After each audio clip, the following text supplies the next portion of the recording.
It is my honor and privilege to present the Stephen Light Youth Activist Award to Darcy Corbitt.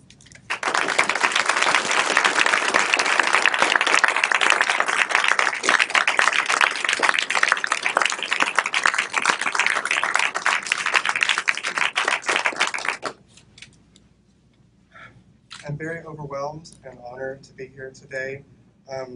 If you told me a year ago that I was going to be the second most out trans woman in the state of Alabama after Laverne Cox, I would have laughed in your face.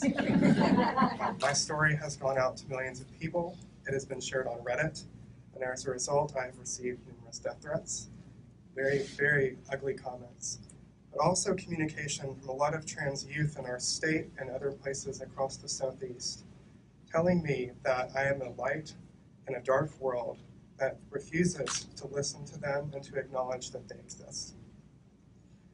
The reason that I decided to embrace my identity as a trans woman was because I believe that the only life worth living is one that is safe, one that is healthy, and one that is happy and fulfilling.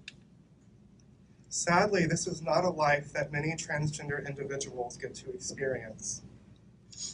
And I thought that it was appropriate, both as a youth activist for transgender people and at this specific venue where we talk about victims of hate crimes, to just illuminate to you what a transgendered person's life is like, since we haven't had a lot of discussion of that yet. 1/5 of transgender people report being harassed by the police, and I have also been harassed by the police, so I can attest to this. 41% of transgender youth and transgender people attempt suicide. 78% of transgender youth are harassed in their school systems. 35% of transgender people report being physically assaulted, and 20% report sexual violence. These numbers are significantly lower for other members of the spectrum, primarily cis, gays, and lesbians. And you can take all of these numbers and you can double them for women of color who are transgender, as well as people of color in general who are in the LGBT spectrum. These are issues that are not highlighted and not talked about enough.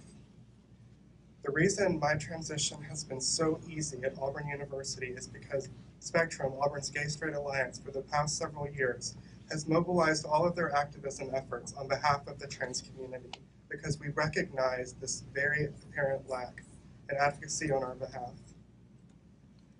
We fundraise by picking up trash in the Auburn Arena after basketball games. We don't take a dime from the university.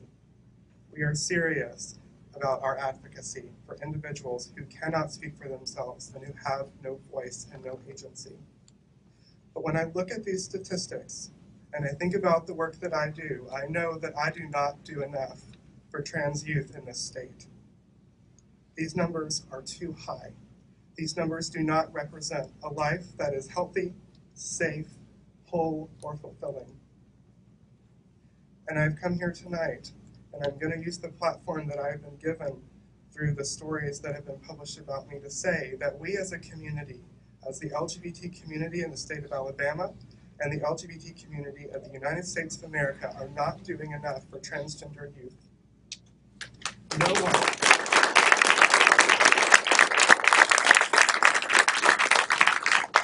No one should ever feel like they do not matter, like they have no voice, no agency, that they are invisible, like so many people have told me this week that they feel.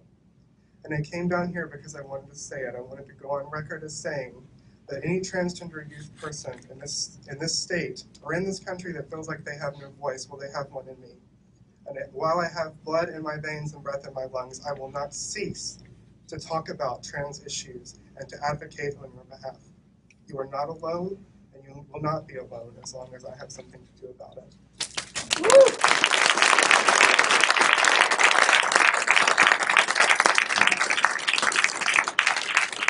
So I'm going to walk away now so that we can get back to celebrating. And I'm just going to leave you with this question. Now that you know what I have to say, what are you going to do about it?